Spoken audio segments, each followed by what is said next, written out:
Welcome to the Security by Default podcast. I'm Joseph Carson, host of the show. In each episode, we make cybersecurity simple with amazing guests who share real-world experiences and insights. So let's get security by default. Hi, everyone. Welcome back to another episode of the Security by Default podcast. I'm the host of the show, Joe Carson, and it's always a pleasure to be here bringing very amazing people, interesting guests, people who really change the world. And I've been really excited about this episode. A friend of mine who recommended that I get in touch with this person and bring them on the podcast to share their story. So it's an honest and a pleasure to meet Hieu. I'll pass it over to you. Better for you to share who you are, what you do, and share a little bit for the audience your hacker origin, how you got into the industry. Yes. Thank you, Joseph Carson, and I'm glad to be here today. My name is Hieu Minh Ngo. Currently, I'm working as a cyber terrorist investigator. My background is kind of a little bit special. I was a cybercriminal more than 10 years ago. I was running dark web forums, and I was also selling US identity to other hackers as well too. And I got locked up in the US for almost 7 years in prison. And I got back home in 2020 working in the field of cybercrime investigator. So early in your career, how did you get started? What was the kind of journey? I mean, many of us, even myself, really early in my career. Right. You've got curiosity, your exploration. You've got this kind of passion for exploration. Yeah. Where did yours start? Long story short, right? I got started in the field of hacking when I was 13, 14 years old. And everything kind of started out of curiosity and also the passion that I have for computer science. And growing up as just a normal kid, in a little town in Vietnam. It's called Cam Ranh. And I was growing up over there during my middle school. The first time I got in touch with computer when I was 14 years old. And that's was one of my first computer. Back then, we having personal computer, like desktop. Yep. Something very luxury more than 15, 20 years ago. And my family, I got lucky that I was grown up in a family that they was having a little electronics store in Vietnam. They selling TV, freezer, and radios, and also computers. And from that, I was started to wondering about the internet and the computer, how it works, how they can build it. Computer, how they can build this software.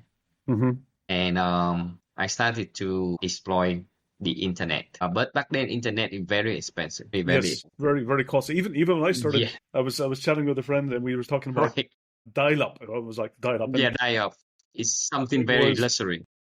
It was very expensive, and you were always looking for how to get the cheapest. What was the best time of day to access? What was the cheapest rate, or who had free access? And you tried to connect to their internet. Man, all kind of chicks. Anyway, back then, because internet so expensive, I remember $5 for 1 hour until the internet died up. And the sound of the dial-up's modem is, I still remember that. It's still imprinted in our heads. It's still here in my head, But something is kind of memory, something that, it's kind of in my childhood, That's I never forget. And I remember, during the nighttime, especially in the midnight, there's no internet. And need the money. But back then, I don't know how to make money online. And that's why I'm wondering, how we can get free internet access, free internet dial-up accounts. Yep. And I went to one of the internet cafe in my little town, and I was searching for that tool and searching for the people in that community if they can share that tool for me. And suddenly, I found out, there is some website that they sharing this tool. But back then, I don't know how this tool work. I don't know about programming. I just use it. So I use it to scan the internet, around my area to get in the internet dial-up accounts for free. But then I was using that for a month or two. being on the internet all day long for free.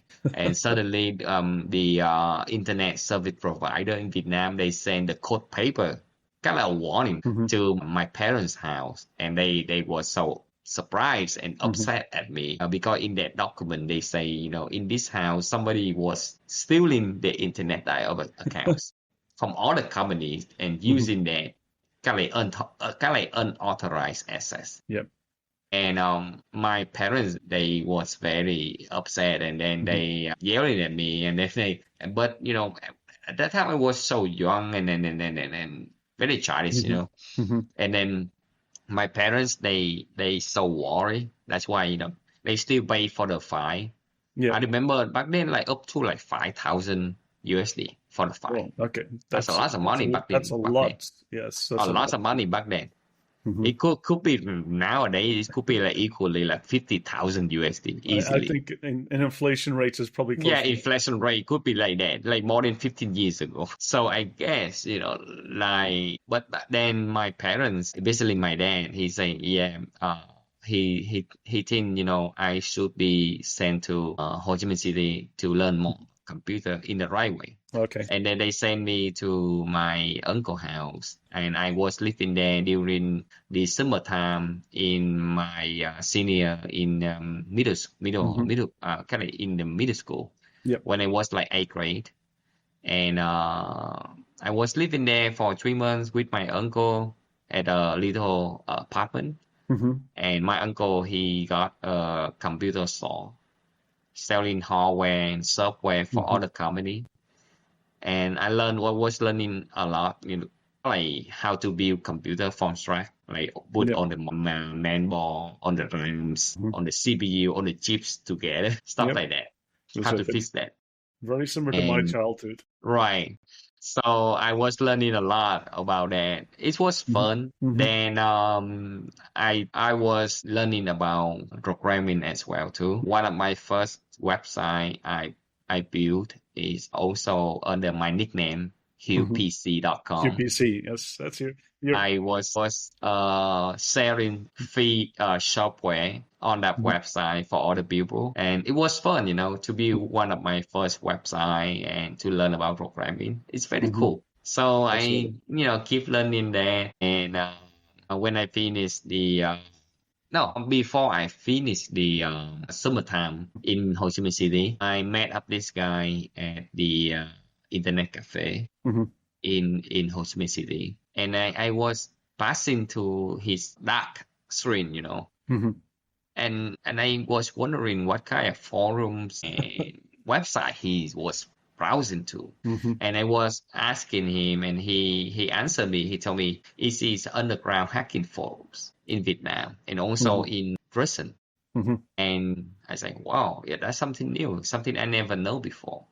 I just know like regular IT forums. Back then we had forums. We don't use Facebook or Twitter, right? Nope. It was all bulletin boards, forums, chat rooms. Chat rooms, right? And it's fun. I told him, help me to open an account over there because you have to be voted. Yes. You have to be invited. So I got my first account, the Underground Hacking Forum, under my alias HieuPC. I learned a lot from that, technically. And I got back to my little town, Cam Ranh, to finish my middle school. But I was still hacking. So every night I was begging my parents to give me some money so I can went to the internet cafe. Because back then, I remember when in the last year of my middle school, the internet getting better. We have like high-speed internet, faster and cheaper. They call the ADSL, right? ADSL internet. But I have to go to like internet cafe to have that. Right. So I went there and I didn't play game. I didn't, went to any like regular forum anymore. I just on the underground forums all night long and talking to other hackers. And it was fun. I was learning from them, and I was learning a lot of hacking techniques. And from there, everything changed me. Everything changed completely. I was writing like hacking ebooks to share with other people, and it's just for fun, share for free. And I was hacking into like many websites. Hmm. just to put my alias or my information right there, Hmm. you got hacked by UPC, stuff like that.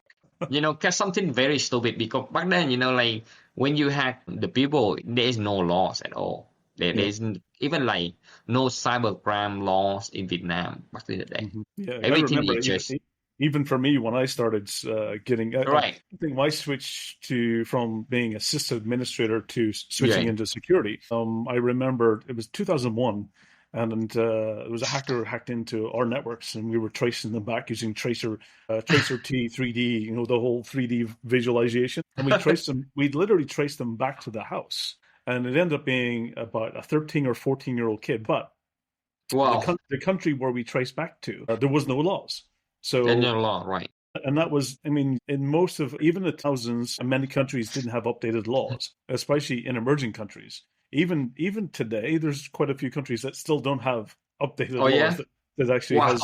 has abuse of computer misuse, sex, and stuff like that. Yeah. There's still countries today that don't have laws to prohibit hacking. Wow. I didn't know that.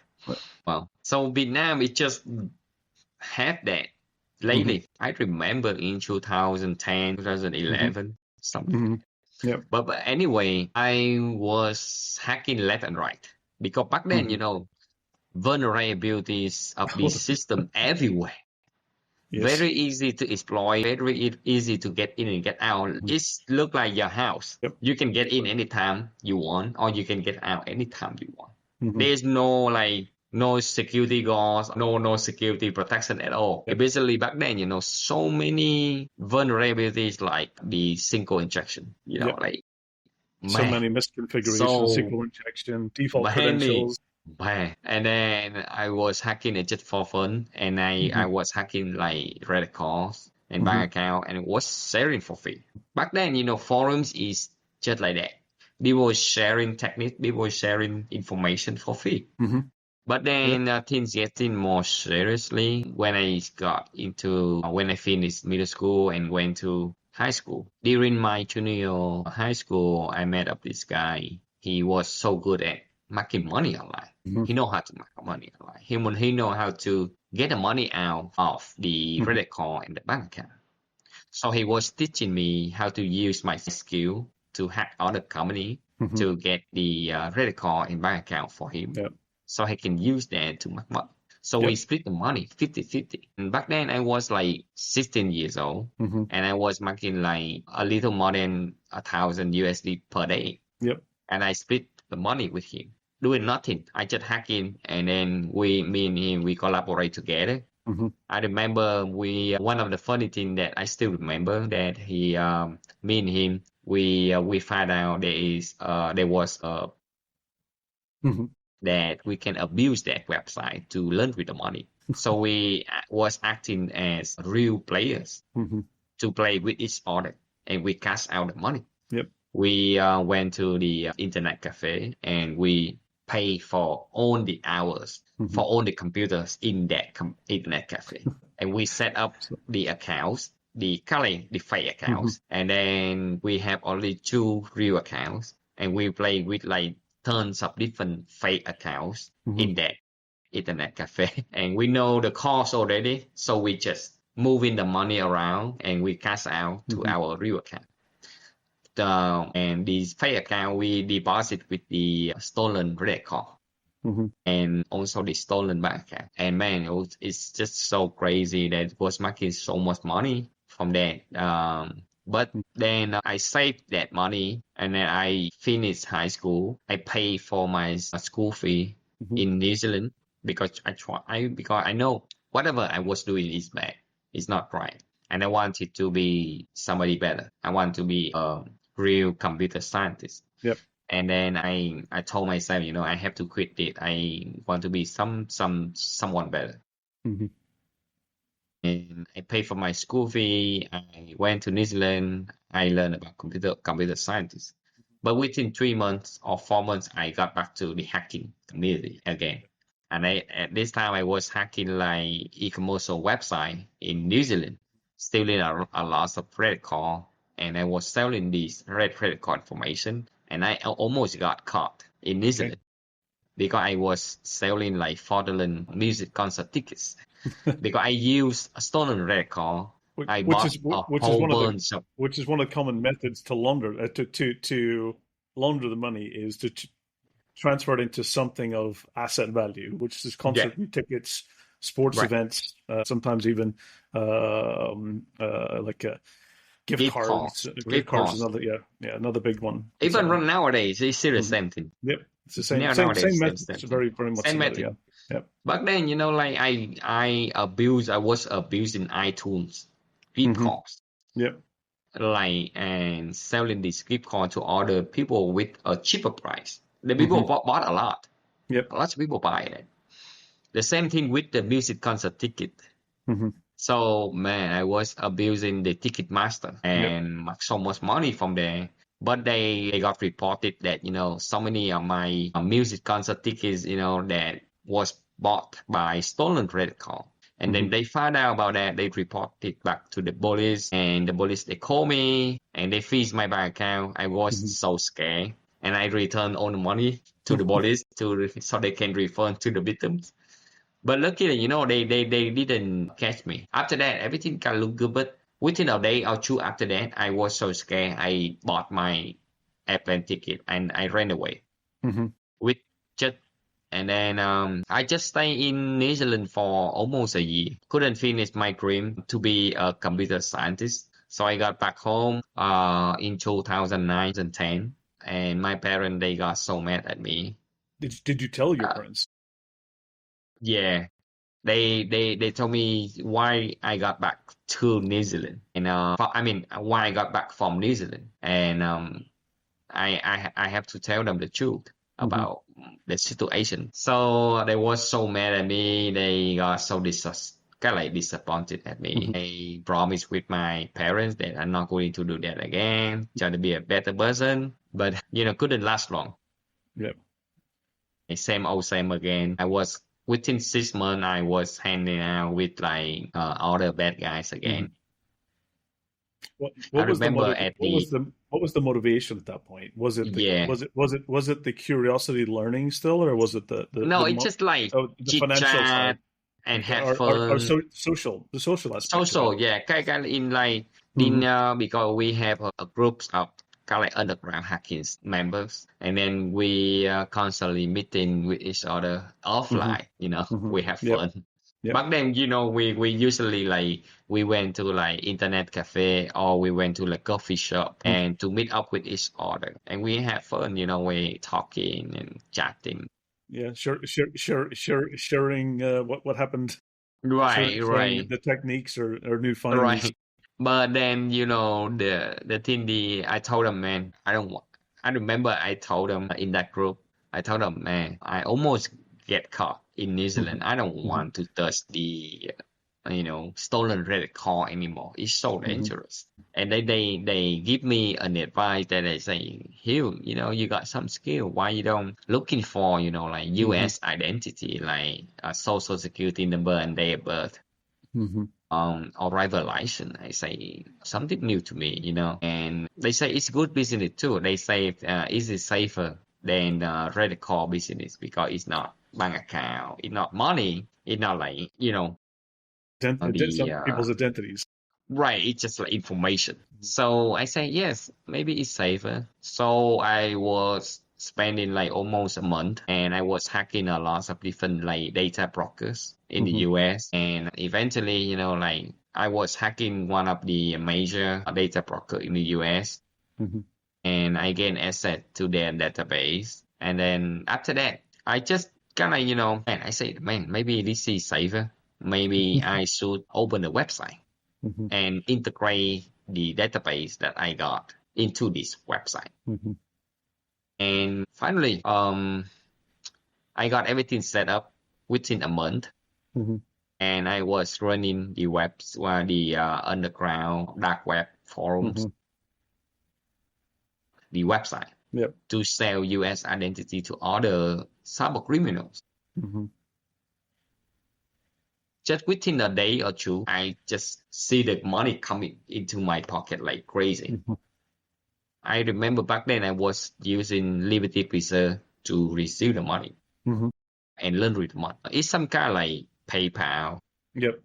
Mm-hmm. or Bitcoin nowadays, but Mm-hmm. it's not like cryptocurrency or blockchain, but Mm-hmm.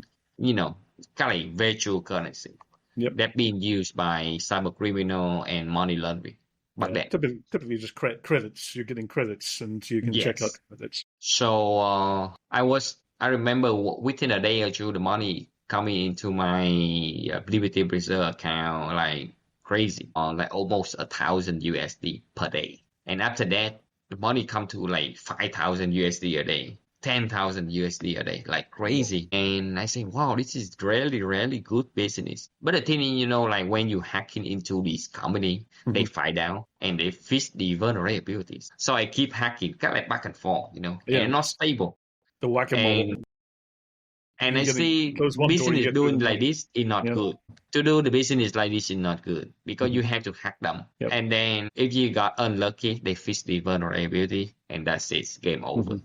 And then you have to keep hacking them. So I say it's not good. It's not stable. So I find out there is another way that I could get the account officially Mm-hmm. legitimate. And then I obtain a fake identity of a private investigator and I impersonate that guy Oh, okay. from Singapore, and then I apply for kind of like a private investigator account Mm-hmm. at the data broker system. Back then, the one of the one that I abused on this it was the US Coach Venture. Mm-hmm. Later, it got acquired by Experian, and I was using that account and paying for them like every month, paying for them like 20,000 to 40,000 every month. And I was selling a lot of data Mm-hmm. from 2011 to 2000 at the end of 2013. Yeah. That's for almost And like then almost the over 2 years. right, I got like three. I remember three or four different reseller Mm-hmm. that's working under me Yep. and to operate the same system that I built. That's how it's worked. And I keep running them like that until at the end of 2013, Almost like a until the pyramid. US Code French. I mean, until the experience they find out everything about Mm-hmm. my fraudulent activities, Mm-hmm. and the US Secret Service they got involved too, and that's it. It's game over. They shut down my website, they shut down my server, they got into my email, my Gmail account, Mm-hmm. they got everything about my identity. So they lure me to Guam, Mm-hmm. the US territory, and then I got arrested in Guam Okay. in February 7, 2013. Well, what was that experience like for you? What was the when you realized that everything's coming to an end from that perspective?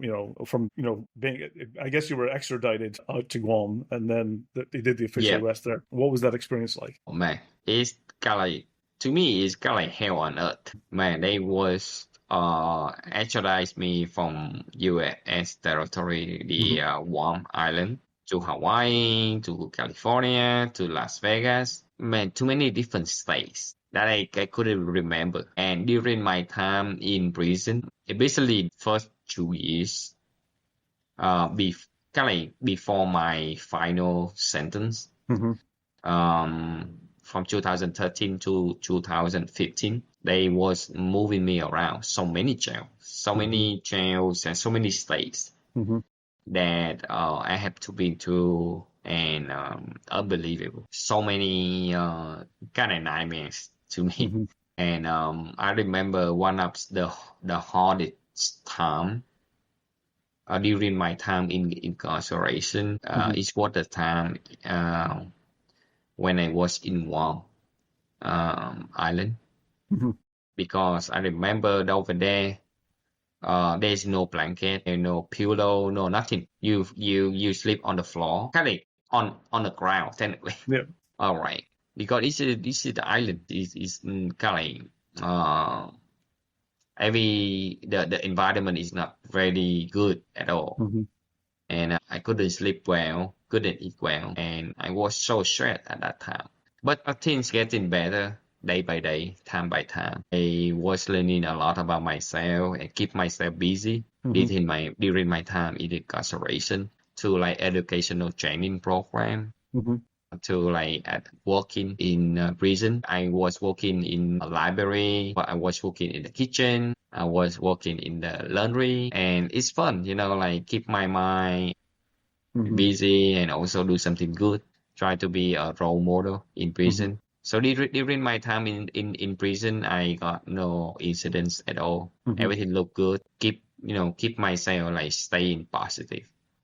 And Because the original sentence was 13 years. 13 years. Yeah, I got sentenced in 2015. I remember in the summertime of 2015, I got sentenced from 156 months, equally 13 years in federal prison. At first, it was up to like 43 or 45 years in prison, but they reduced that time because, I was supporting the U.S. government for many things. Yep. And also helping them a lot of things. But then, one of the things that very surprising me, because most of the court that I've been to, right, to give my testimony, like, it just like sharing my story, my life story. Like, look like I was talking to you right now at the moment, the same thing. But in more details, like from my childhood to, the day I become a hacker to the day I become a cybercriminal. So I remember during the summertime in 2019, suddenly, the prison guards, they wake me up. They say, Hieu, you need to back up your stuff. You go. I say, man, I was doing my time. I have no charges anymore. Man, you make me worry, and I so worried because I don't want them supersede in my case, like maybe they find out something new or they got a new charge. I say, man, I was so nervous, but they put me on bus. And then they transfer me to the airplane. So many different roles. And I went back to my kind of like the first one, kind of like one of my first prison, and also the prison or the jail in New Hampshire that sentenced me before. So I was staying there. I didn't know anything. I don't know why they sent me here for what. I was doing my time, and things changed a lot. After that, I was waiting for the news that why they sent me here. So I was sitting there in the jail in New Hampshire for almost like 4 or 5 months for nothing. Nobody tell me anything. No one was explaining what was going on. You didn't have any legal counsel or like it was actually helping you? Before I have, but after my sentence, I don't need anymore because it's so expensive, right? Right. So I don't need anymore. When I was doing my time, okay, that's it. Bye. Like, okay, you good. But anyway, I remember around like November or December of 2015, they suddenly the federal court they call me. They call me back to the federal court and they say we need your help on this case. Okay. They say, you do the same thing. You just in more detail. You just standing there and sharing your story in front of the jury and also in front of the judge, the federal judge. And I was sharing my story like almost 3 hours, like 3 hours. And after that, I feel so good. I don't know why. I was feeling so good to share everything. And suddenly, the federal court, one of the federal court, the public defender, he called me. Hieu, we got a good news for you that you got immediately released. You got time served from federal prison. Now you become a free man. I said, wow, I was shocking and I was crying. I couldn't say anything. Right. I got fish. I just like this. And I called my family. I was sharing with them the good news, but they couldn't believe it at all because I still in jail. They only believe when they got home. But they still keep their hope. and fight. And like I got lucky that I forgot to tell you, I got lucky that during my court to re-sentence me, the one of my teacher in that jail, she also showed up in a court. She's a counselor from outside, and she always came to the jail and teaching other inmates and the kind of like the prisoners. Yep. To train their mind to be a better person and stuff like that. She's an old lady, and we still keep in touch until today. I just messaged her like an hour ago. She was living in New Hampshire. Okay. Yes, she was living in New Hampshire. Very cool lady, and she's supporting me so much. She and the other old man as well too. But that old man, he just passed away 7 years ago. These people, and I always be grateful about their support, and also helping me so much about the mentality, and also keeping me stay positive and boosting me to be in the right path. And finally, I got time served at the end of 2019. But the bad thing is the COVID-19 happens. Yes. So I got right. I got this time. I'm no longer in jail anymore, but they detain me. They send me to the immigration center. Yes. And I was staying there for almost 8 months, waiting for the airplane to get home. Okay. So and finally, I got home. 8 months in the immigration center. Yeah, immigration. 8 months immigration. Like, you just chill and relax. But at least, I know I'm about to go home. Yeah. So, but like I always carried my prison journals because I was writing like almost 7 different journals during my time in prison, planning my future, and kind of like strengthen my thoughts and my behavior. And I brought that with me when I got back home, and I've always written that, and because of that, it also taught me a lot about myself, and I use that to kind of guiding me into the right path of the future. Yep. So that's why a lot of stuff that I wrote in those journals that I apply in the current, at the moment of whatever I'm doing, and it is something I'm very grateful for those time in prison. Even though it put me down, but at the same time it bring me up. Yeah. It bring me up to realize that what I have done in prison in the past. It allows you to kind of put to your right. Perspective and context into. Yes. We always talk about, one of the most important is it's not the destination, it's the journey that you go on. It's that, the social sphere that you get into. And as long as from your case, basically, what's your moral code? And it sounds like you had the time to think about your own direction and the path that you were going forward. Yeah. My moral code, during my time in prisons is about to be honest. One of the hard things, I believe, one of the hardest things in life is about to be honest to yourself. It's not about to be honest to other people. To be honest to other people is easy. Yes. Very easy. But to be honest to yourself is totally different story. Very, very, very different story. Absolutely. I remember I got locked up in 2013, right? I thought in 2015, I become a better man already. I was thinking different, but it's not. I was still thinking like a criminal until 2019.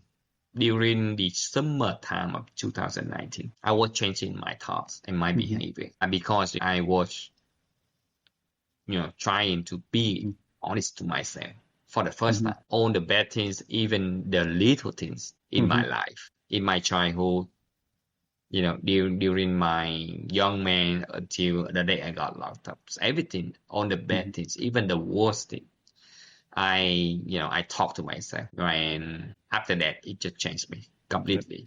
Because, I see myself as kind of like an evil man, and I told myself, I don't want to live like this anymore.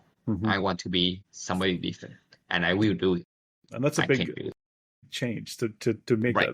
that happen. So what was, I mean, usually in our lives, we have these moments of path and direction changes. When you return back to Vietnam, so after you had the 8 months in the immigration center and you got home, what was the kind of, I'm assuming there was other interventions that set you even on the right path even more. What was that like? Right. So when you returned, what was to take your skills? Because you have amazing knowledge and skills. What was the kind of, the moments that helped navigate that into using it for the right reasons and Right. helping make the world a safer place? Right. That's true.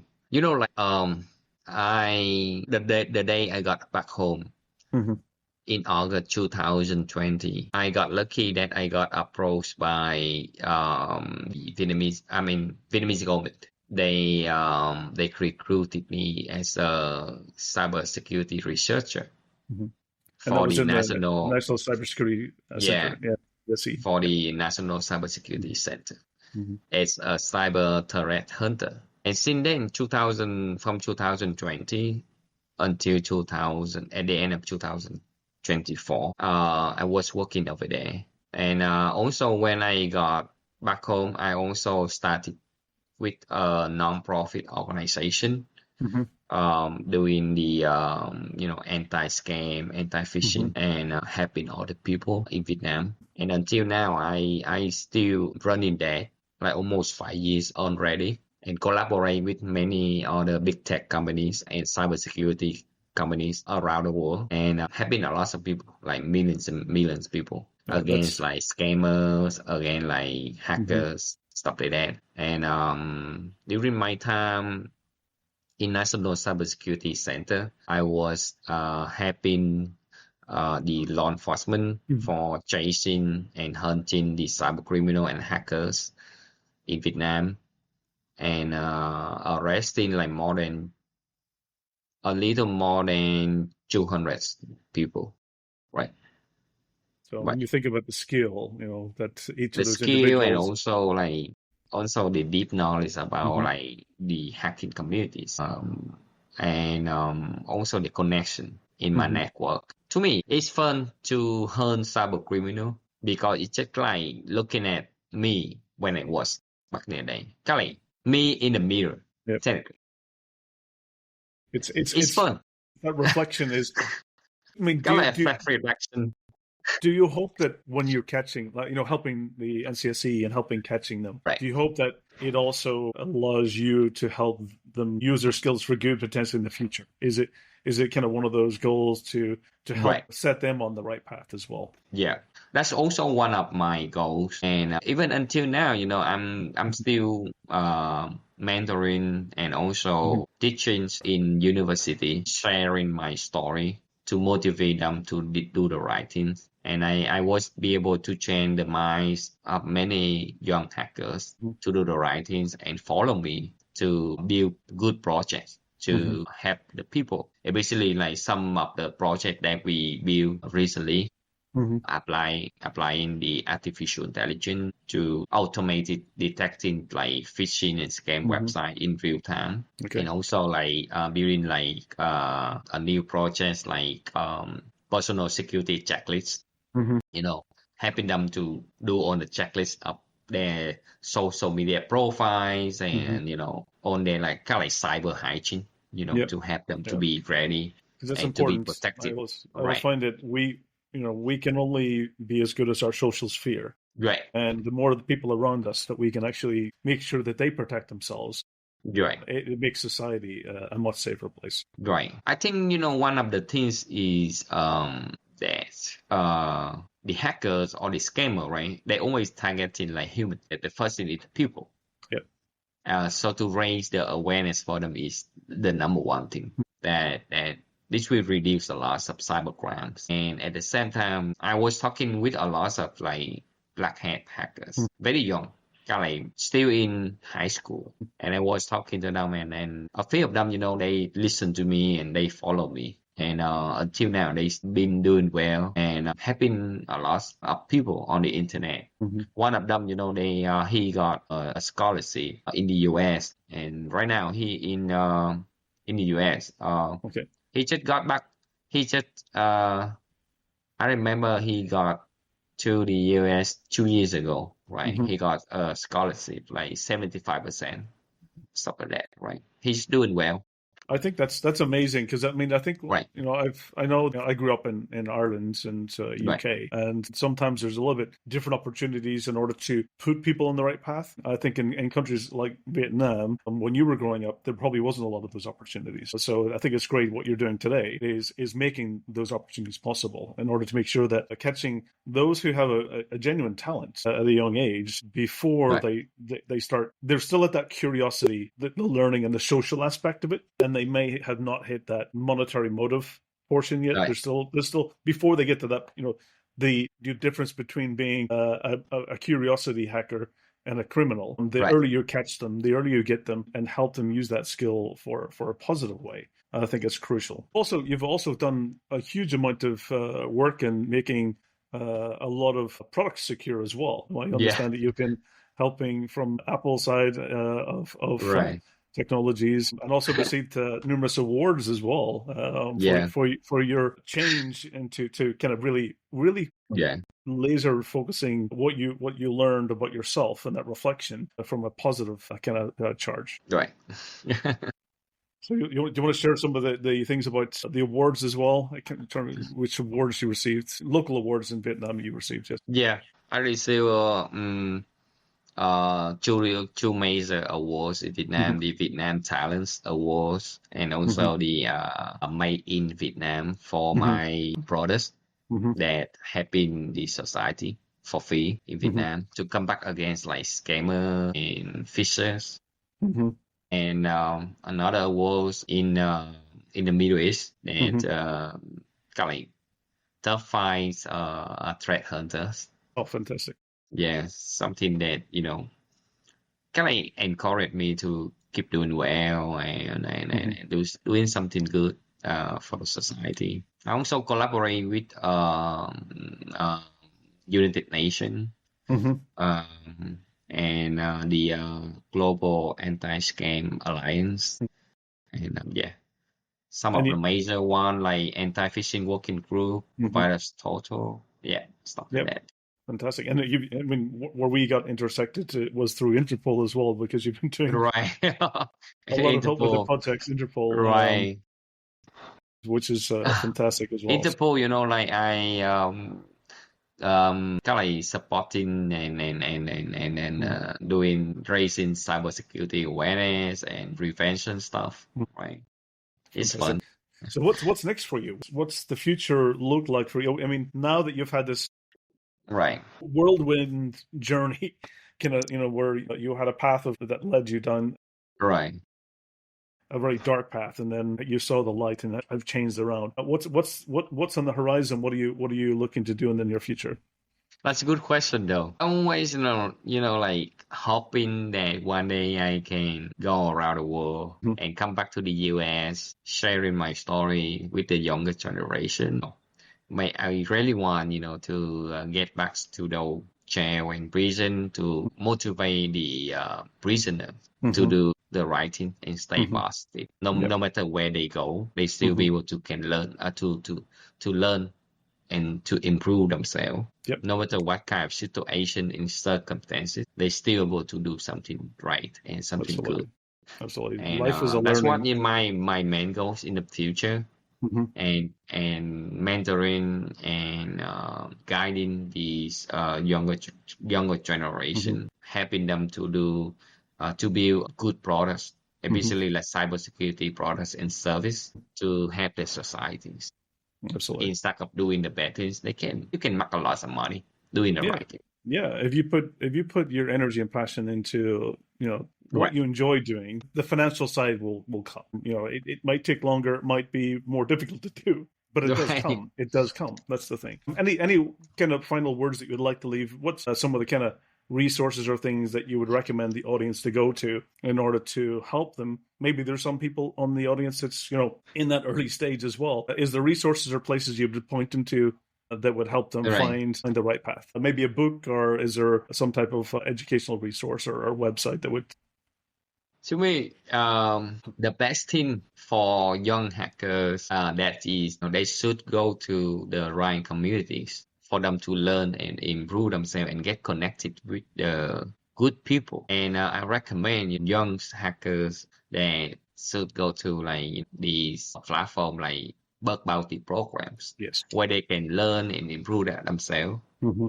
And they can freely hack any company they want, and they still can get awards, doing the right thing, helping Absolutely. the company to get fixed. And the second thing, they can, attending any possible capture the flash event to hanging out and build communities with other people. Mm-hmm. That's how you can grow. And one of the last is why that, I always recommend people that never give up on your dream, like keep doing the right thing. And when you do the right things, the good things will happen to you. I completely agree. I think what you're saying. Right. Like it just be patient, and one day you will get there. Yeah. And the roads ahead, it will be open and very wide open for you. But if you go too fast, like live fast, die young. That's what they say, right? That's why, you live good, you die young. Good, easy money, easy go. The same thing like me. All the money I earned before, it's all gone. Yep. It's gone, completely gone. But the thing is, what you have is like the knowledge, and you can use that to do the right thing. Totally. And when you do the right things, good things will happen to you for sure. I think it reminds me of something you said earlier. Right. It was that when you meet, it's a judge of the people around you. If you surround yourself with good people, that's the positive side. And I think what you mentioned around doing things like bug bounties and capture the flag, right? You quickly surround yourself with people who's doing it for the right reasons and good people, right. And that will definitely help you on the path a lot, because they will motivate you, and you learn from them. Yep. And then it's good community. And you saw them, they still hacking, they doing good, they do the right thing, they still make a lot of money. Yeah, they're having fun. Right, they're having fun, and they they can go anywhere they want with a laptop. That's all they want. Yeah, really, right, absolutely. So Hieu, it's been awesome having you on, and I think this episode is definitely an important lesson. Right. About how to make sure that you understand kind of the potential consequences of actions, and also the possibility of using it in a positive way that allows you to have still that same freedom and enjoyment in the future. It's been awesome having you on. Many thanks, and I really hopefully we'll get to see each other in some event or some conference or some possibility in the future. It'd be fantastic. So for the audience, this is, share this episode with your friends or people, or maybe individuals who that are on that verge of making a decision about their future. I think this is important, definitely lesson. So many thanks for sharing your story with the audience. Right. Thank you so much. Thank you so much for your invitation, and so many times that I miss your kind of your interview, and then. I do apologize about that. No problem at all. So for everyone in the audience, this is the Security by Default podcast. Right. Tune in every 2 weeks, stay up to date, subscribe, share with your friends, and I look forward to speaking with you on future episodes. So all the best and take care. Thank you. All the best. Well, that's a wrap for this episode of the Security by Default podcast. I'm Joseph Carson, and again, many thanks for listening. If you enjoyed the episode, please subscribe and share. And please stay safe. And until the next time, we'll see you soon.